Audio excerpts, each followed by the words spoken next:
Ergamaan Waaqayyoo balbala mana sirreessaa banee warreen mana sirreessaa keessa jiran achi keessaa baase. Akkasis ittiin jedhe, deematii warreen mana qulqullummaa keessa jiran sagalee jireenyaa itti himaa. Hojii duka bootaa boqonnaa 5 lakkoofsa 19 hanga 20.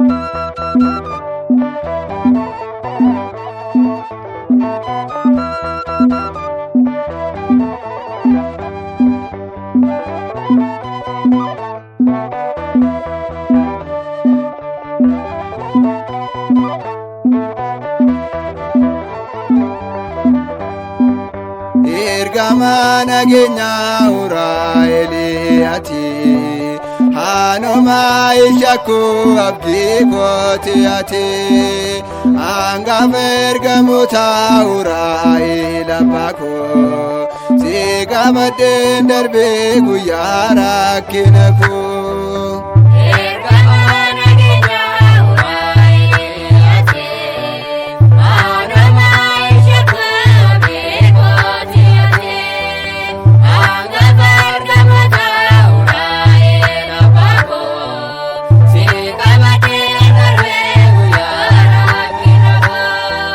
Ergamaan nageenyaa Uraa'eliyaati, Hanumaa ishakuu abdii kooti ati.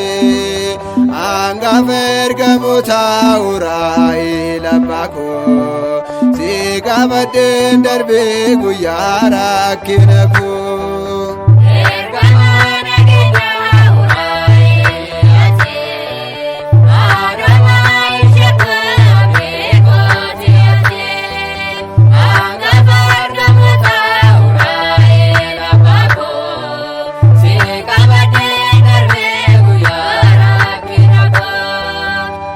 Bamaadha jechuun naatti naafanii, murtoo biyya lafaaf kunoo na dhaabanii. Uraa'eliin jechuun maqaa kee waammadhee, hundumaa mo'adhee mana kee dhaabadhee.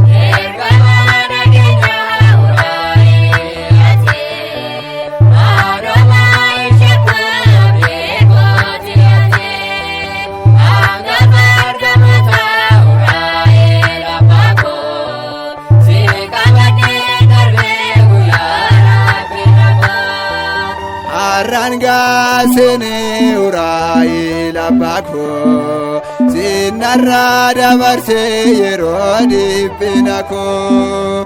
Qorumsi baay'atus biyya lafaarratti, kana'ee hin beeku fuula kee duratti.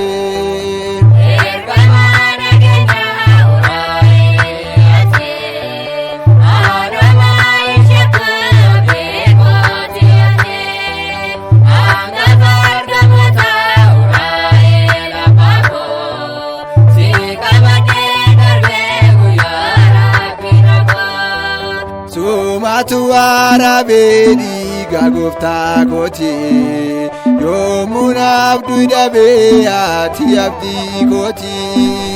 Naamiraa naafini yaadara abbaa koo, aannan daagatini bara jireenya koo.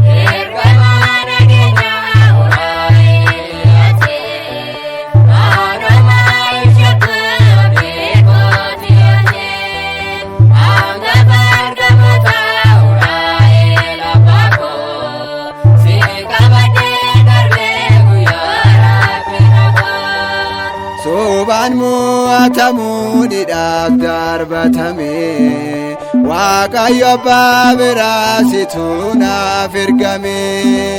Guyyaa 3 booddee mana hidhaa ba'ee, homaayyoo hin taane kunoo yoo na ga'e.